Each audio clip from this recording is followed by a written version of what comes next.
I love the quote by Carl Sandburg that says, "Nothing happens without first a dream." I think when we were all kids, we had the ability to dream.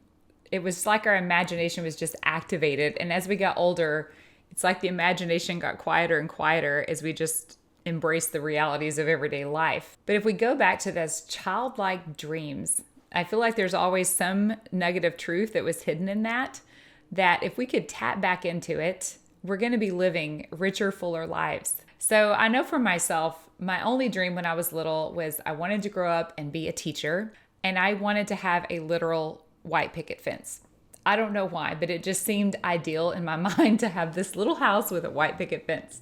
And that was my only dream. It wasn't very well thought out. It didn't have a lot of detail. It was very simple. And I know that for my childhood, like maybe some of you, there was a lot going on in my household. We were living with all kinds of dysfunction on a daily basis. And I realize now that my dreams were so limited and stunted because I was living in survival mode. When you're in survival mode, you don't really have the capacity for a lot of dreams and vision and futuristic thinking because you're just trying to make it through this day and this crisis.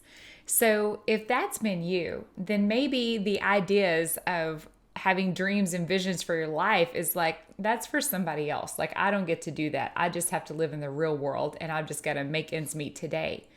But I want to encourage you to risk and to be vulnerable and to take the time to just close your eyes and imagine if you could design it all your way, what kind of life would you want to live?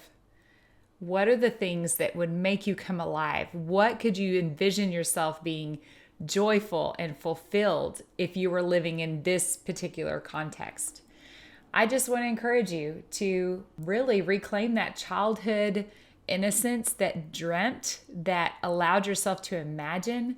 It's only in our imagination that we can create. We have to imagine it. We have to see it before we can do it. I remember playing basketball. I got to play all through junior high and high school. I was never the best player on the team, but I always got to play. So that was nice. But there's times where you may hit a roadblock where you're like, I cannot get this one shot, or I can't get this right, maneuver. And you literally have to envision yourself being able to do it and see it before you're going to be able to actually accomplish it. And I feel like that's just a small example of how our lives are. Whether that's in your relationships, your finances, if it's your career, your dreams of being able to travel. Like, if we don't take the time to at least imagine it, it's never going to come about. So I want to encourage you to just begin to carve out some time where you allow yourself to dream and to have vision. And I believe it's going to begin to fuel you for your future.